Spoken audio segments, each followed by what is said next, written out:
Hello everyone.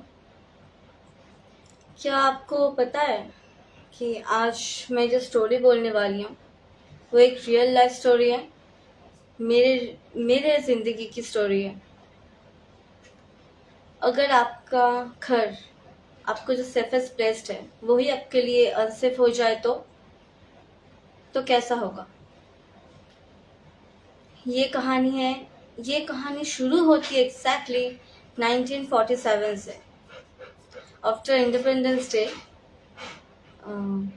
Ichhapur Ashoknagar, Uttar 24 Pargana, 24 north PGS, Ichhapur Ashoknagar, ये जगह choose किया गया था।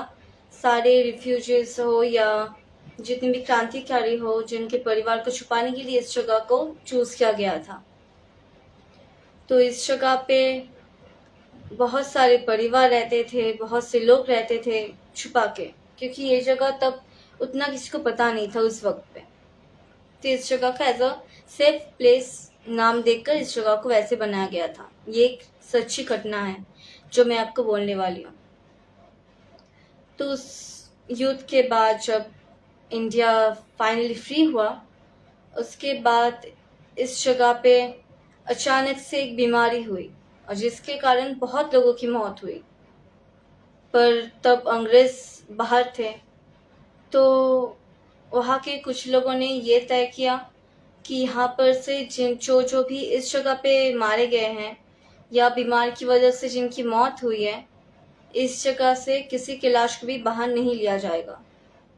तो यहाँ एक जगह उन्होंने सिलेक्ट की करके इस जगह को एक कब्रिस्तान घोषित कर दिया, करके उन सारी रिफ्यूजीज हो या क्रांतिकारियों को यहाँ पे दफना दिया गया या जलाया गया। इस जगह को इच्छापुर अशोकनगर, जहाँ पर मैं रहती हूँ, इस जगह को इसलिए सिलेक्ट किया गया था। फिर इस बात को लगभग 50 साल हो गए थे। तो मैं ये जो चीज़ बोलने वाली हूँ ये अभी की है। तो उसके बाद से ये जगह बहुत बिल्डर्स ने खरीदने की कोशिश की, बहुत बिल्डर्स ने यहाँ पर घर बनाए, फ्लैट्स बनाए। पर अजीब बात है कि यहाँ पर जो भी फ्लैट्स या घर बनाते थे, कोई भी घर या फ्लैट ज़्यादा दिनों तक नहीं चलता था। किसी को पता नहीं चलता था क्यों। फिर 1999 को इच्छापुर अशोकनगर में एक फ्लैट बना। एक प्रमोटर ने इस जगह को खरीदा बहुत ही कम दाम पे। सभी ने बाद में ये सोचा था कि इस जगह का इतना कम रेट कैसे हो सकता है, पर पता नहीं कैसे इस जगह को बहुत ही कम प्राइस में खरीद लिया गया। फिर यहाँ पे एक फ्लैट हुआ, उसके आसपास की जगह पर बहुत सारे स्वीट शॉप्स या बहुत से कपड़ों की दुकान सब बनाए गए। फिर अचानक से कुछ दिनों बाद ये खबर उड़ने लगी कि जिस जगह पे ये फ्लैट है वो जगह असल में वही जगह कब्रिस्तान घोषित किया गया था। और इस जगह को बहुत से बिल्डर्स ने खरीदा भी, पर किसी कारण उन्होंने वो जगह छोड़ भी दिया। इस बिल्डर ने इस जगह पे एक फ्लैट बना ही डाली विदाउट एनी परमिशन। तो बाद में पता चले कि यहाँ पर जब फ्लैट बन रहा था, एक बूढ़ी औरत आई थी। उन्होंने कहा था कि ये पाप मत करो, यहाँ पे बहुत से लोगों की कब्रें हैं जो नहीं चाहते कि यहाँ पर कुछ हो। ये जगह अगर वहाँ पे कुछ फ्लैट या कुछ घर बन गया, ये जगह शापित हो जाएगी। पर उस बिल्डर ने एक भी नहीं सुनी। उन्होंने कहा मुझे यहाँ पे फ्लैट बनाना है, मुझे यहाँ पे डील मिला है। तो तभी उस बुरी औरत ने एक बात कही थी कि यहाँ पे मेरे हस्बैंड, मेरा भाई और मेरे बेटे तीनों की कब्र है, और इस जगह पे तुम मेरी मर्जी के खिलाफ फ्लैट बना रहे हो। तो मैं श्राप देती हूँ कि इस जगह पे जब भी किसी की मौत होगी, उसके ठीक लगभग 1 महीने के अंदर 3 लोगों की मौत होगी। 3। तो ये बहुत पुरानी बात हो गई, लोग उतना याद भी नहीं करते हैं। ये चीज़ अचानक से सामने आई क्योंकि उसके बाद से यहाँ पर जब भी किसी की मौत हुई है, चाहे वो किसी बच्चे की हो, किसी बुजुर्ग की हो, किसी टीनेज यंग किसी की भी हो, उसके बाद 3 लोगों की मौत होना पक्का है, और बिल्कुल 1 महीने के अंदर। पता नहीं ये कैसे होता है, पर ये हो रहा है, और आज भी हो रहा है ये चीज़ हमारे यहाँ इच्छापुर अशोक नगर में। ये एक रीति है जो शायद यहाँ के रहने वाले कुछ लोगों को पता भी नहीं है, यहाँ तक कि ये कहानी भी नहीं पता है। इसलिए मैं बहुत दिनों से चाह रही थी ये कहानी आप सभी को बताने के लिए, पर कुछ एविडेंस या प्रूफ बाकी थे मेरे हाथ में आने के लिए, और वो आ गए हैं, इसलिए मैं आज ये कहानी बता रही हूँ। ये एक रियल लाइफ स्टोरी है, मैंने आपको पहले ही कहा था, और ये स्टोरी इसी फ्लैट की है और इसी इच्छापुर अशोक नगर के बारे में ही है। यहाँ पर ही है वो शापित जगह जहाँ पर अगर एक इंसान की मौत हुई तो उसी 1 महीने के अंदर 3 लोगों की मौत होगी ही होगी। अब तो हम लोगों की आदत भी हो चुकी है कि एक इंसान की मौत हुई, इसका मतलब तभी और 3 लोगों की जान जाना बाकी है। सिर्फ यही नहीं, इस जगह पे किसी भी कपल की अगर 50 इयर्स के ऊपर हो गई है शादी, तो उसके हस्बैंड की डेथ इट्स नेसेसरी, ये नेसेसरी बन चुके हैं यहाँ पर। यहाँ पे ऐसे बहुत से कपल्स हैं, एजड कपल्स, जिनकी शादी को 50 साल हो गए हैं और उन सभी के हस्बैंड अभी जिंदा नहीं है, वो सभी मर चुके हैं। पता नहीं ये शाप किसने दिया था, ये मुझे अभी तक पता नहीं है, पर ये भी हो रहा है। यहाँ तक कि जिस फ्लैट पे रहती हो, यहाँ पे बहुत बहुत बार ऐसी ऐसी घटनाएं घटी है जो आज तक किसी को पता भी नहीं चली कि क्यों घटी ये घटनाएं। जैसे बहुत सी है, जैसे मेरे ही घर में मैं जिस अपार्टमेंट में रहती हूँ, वहाँ पे मेरे घर में एक दिन मैं ऐसे कुछ काम कर रही थी, तो मैंने अपने मॉम को बुलाया कि कुछ करने के लिए, तो उन्होंने कहा हाँ ठीक है। एंड तुम अभी आ रही हो? तो उन्होंने कहा हाँ मैं आ रही हूँ। मैं वेट कर रही हूँ बैठ के कि कब मॉम आएगी, कब मॉम आएगी, तो वो नहीं आ रही है। देख के मैंने फिर से आवाज़ लगाई कि मम्मी क्या हुआ, आप कब आ रही हो? तो वो आके बोल रही है कब आ रही है मतलब, मैंने तो तुझे कहा था काम होने के बाद बुलाने के लिए, तूने तो मुझे बुलाया ही नहीं। मैं बिल्कुल शॉक में चली गई कि क्या बोल रही हो आप, मैंने आपको बुलाया, आपने रिप्लाई भी किया कि हाँ मैं आ रही हूँ, पर वो बोले नहीं, मैंने तो कुछ रिप्लाई दिया ही नहीं, मैं तो सुनी ही नहीं। पहले हम लोगों को लगा कि शायद मैंने ही गलत सुना। फिर अचानक से एक दिन मैं बाथरूम में थी, मेरी मॉम अचानक से मेरे बाथरूम का दरवाजा नॉक करके बोल रही है हाँ बोल। तो मैंने कहा क्या बोलूं? तो मेरी मॉम ने कहा तूने मुझे बुलाया था। तो मैंने कहा कि मैंने बुलाया, कब बुलाया? तो उन्होंने कहा हाँ तूने मुझे बुलाया था अभी कुछ देर पहले। मैंने कहा हाँ मैं आ रही हूँ। तूने फिर बुलाया, चीख के बुलाया, पर मैंने तो बुलाया ही नहीं। उसके बाद हम दोनों को यकीन हुआ कि ये नॉर्मल तो नहीं हो सकता, कुछ तो गड़बड़ है जरूर यहाँ पे। फिर एक दिन मेरी मॉम मेरे नानी के घर गई थी, उन्होंने मुझसे कहा था कि मैं जा रही हूँ तू इस रूम में रहे, मुझे कुछ काम था मेरे रूम में।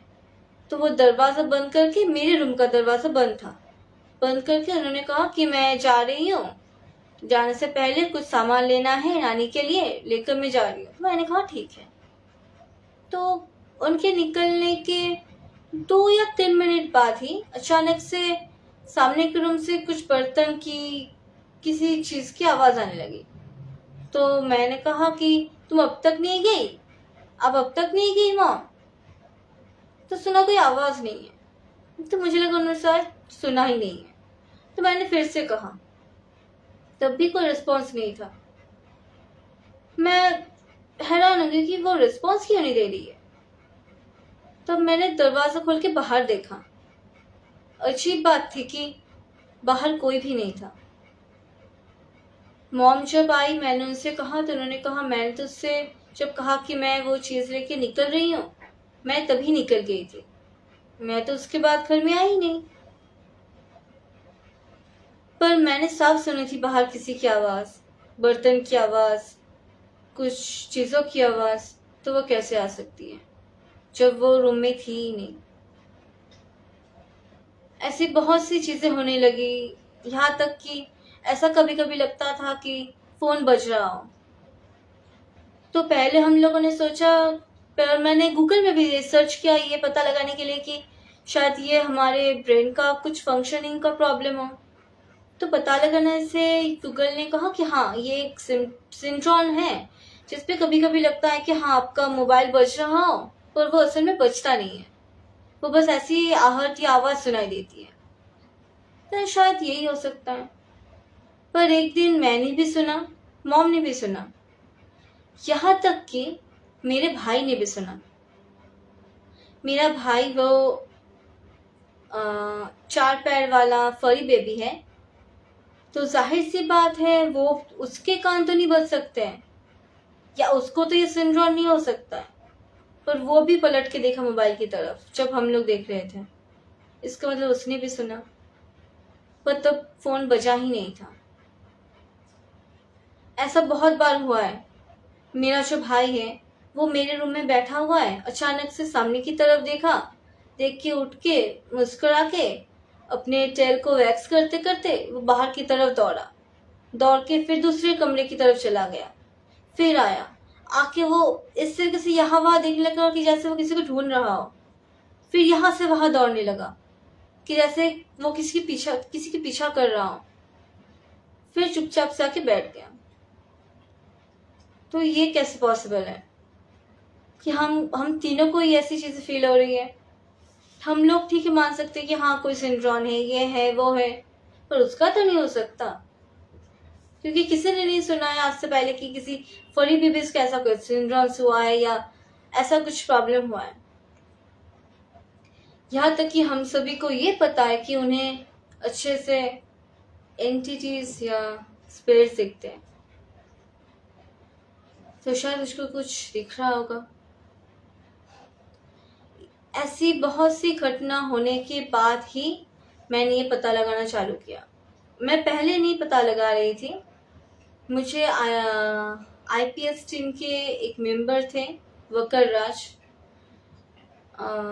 जो सभी को पता है गौरव सर के राइट हैंड थे, उनके बेस्ट फ्रेंड थे। तो उनसे मैंने कांटेक्ट की, मैंने उनको सब कुछ बताया। बताने के बाद उन्होंने मुझे कहा कि ये चीज़ें एक बार ट्राई करके देखो कि सच में कुछ एंटिटी का केस है या नॉर्मल कोई तुम लोग सोच रहे हो ऐसा।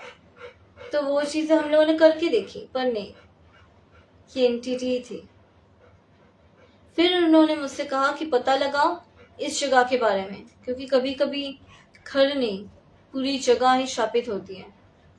और तभी मुझे इन सब चीज़ों के बारे में पता चली कि यहाँ पे क्या क्या हुआ था। और ये फ्लैट किस पे बना हुआ है? एक कब्रिस्तान पे।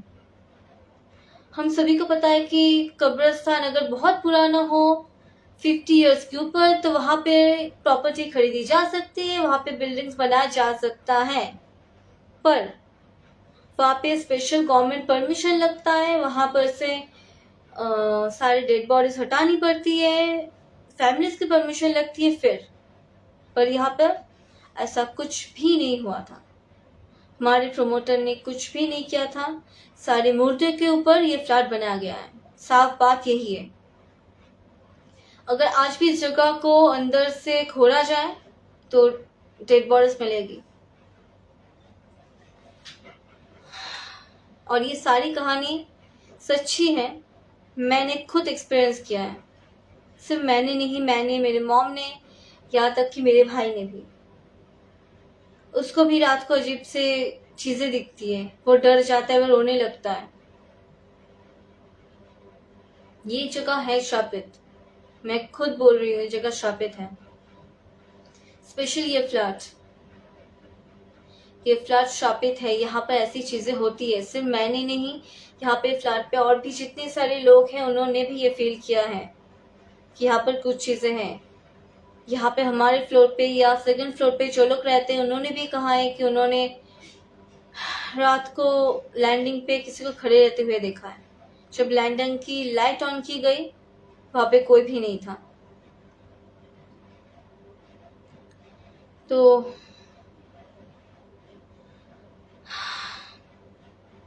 मैं अभी भी ये कहानी बोल रही हूँ, मेरे हाथ शिवर कर रहे हैं अभी भी। पता नहीं, जब भी मैं ये चीज़ बोलती हूँ या किसी को बताती हूँ अजीब से एक फील होता है। यहाँ पर बहुत बार रात को मैंने, मेरे मॉम ने सुना है बाथरूम का जो नल है वो खुल गया है अपने आप। पर जब हम लोग खुद जाके चेक करते हैं तो दिखता है कि नहीं, वहाँ पर कोई भी नल खुला हुआ ही नहीं है। ये जो इंसिडेंट मैं बताने वाली हूँ अभी, ये बस 2 दिन या 3 दिन पहले ही हुआ है। मेरा मोबाइल बेड पे रखा हुआ था, कुछ भी एक्टिवेटेड नहीं था मेरे मोबाइल पे, सब कुछ बंद था, बस रखा हुआ था मोबाइल। मैं दूसरे रूम में थी भाई के साथ। जब मैं अपने रूम में गई तो मुझे वहां पर दिखा कि मैंने जब मोबाइल रख के गई थी 80% चार्ज था मेरे मोबाइल पे। और जब लगभग आधे घंटे बाद मैं जब जाके देख रही हूँ मेरे मोबाइल पे बस 40% या 42% ही चार्ज है। कैसे हो सकता है? तो मेरे मॉम ने कहा तूने ठीक से देखा था कि वहां पर 80% चार्ज ही था तेरे मोबाइल पे? तो मैंने कहा हाँ मैं श्योर हूँ वहां पे 80% ही चार्ज था, पर अभी 42% है। मेरे रूम में एक लाइट है जो एलईडी बल्ब होते हैं वो, तो सभी को पता है वो एलईडी बल्ब जब खराब होने लगता है तो उसकी लाइट धीरे धीरे धीरे स्लो हो जाती है, बिल्कुल हल्का हो जाता है। पर आपने कभी सुना है कि उसको बीपिंग करते हुए?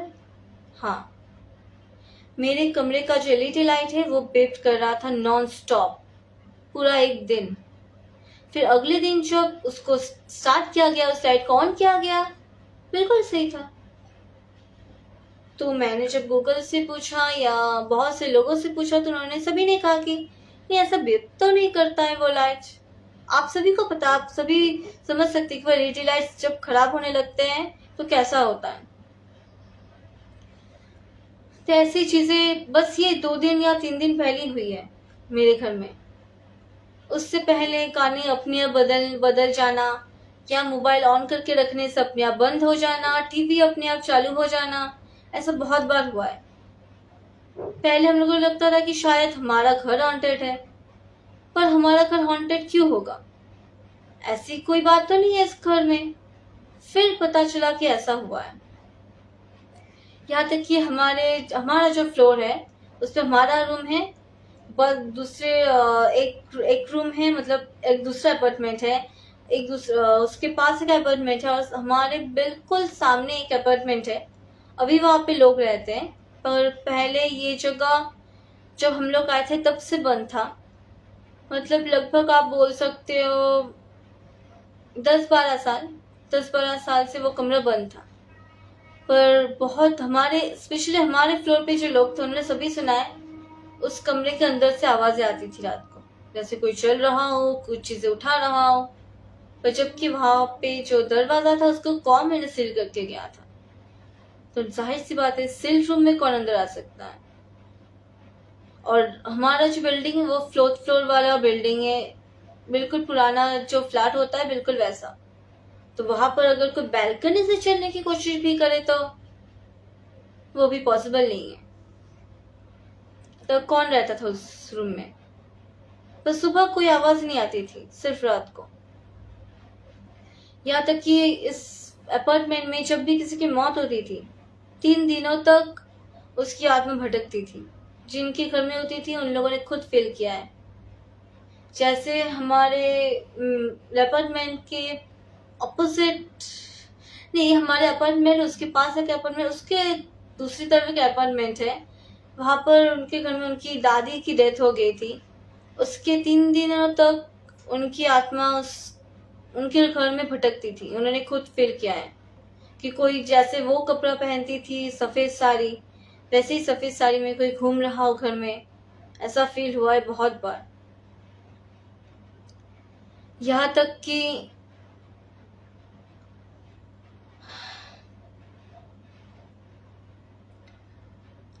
जो इंसिडेंट मैं बताने वाली हूँ वो बहुत ज़्यादा, क्या बोलो, हॉरिबल या बहुत ही ज़्यादा स्पूकी है। क्योंकि मेरे एक अंकल थे, मतलब मेरे चाचा, मेरे मतलब खुद के नहीं, तो उनकी डेथ हो गई थी लगभग 5 साल पहले। ये 5 साल पहले की कहानी है। तो ये कहानी एक इंसिडेंट है कि मेरा जो रूम है उसके बगल में मेरे मॉम का रूम है। तो मॉम के रूम से जो हमारा बाथरूम है थोड़ा सा डिस्टेंस पे है और मेरे रूम के बिल्कुल करीब है। तो उस रूम के मिडिल में एक लाइट है, उस लाइट को ऑन करके फिर जाके बाथरूम का लाइट ऑन करना पड़ता है। तो मेरे चाचा जी के गुजरने के बाद मेरे मॉम ने बहुत बार रात को फील किया था कि सामने के रूम में रात को किसी को दिखाई देता है अंधेरे में, जैसे वो वाइट कपड़े पहनते थे बिल्कुल वैसे ही। पर मेरी मॉम ने किसी से कुछ कहा नहीं था, यहाँ तक कि मुझे भी नहीं, क्योंकि मैं अगर सुनती मैं बहुत डर जाती, क्योंकि मुझे इन सब चीज़ों से सच में डर लगता है और डरना ज़रूरी भी है। क्योंकि जब तक आप डरोगे नहीं आप यकीन नहीं करोगे, और जब तक आप यकीन नहीं करोगे आप दूसरों तक वो मैसेज कैसे पहुंचाओगे।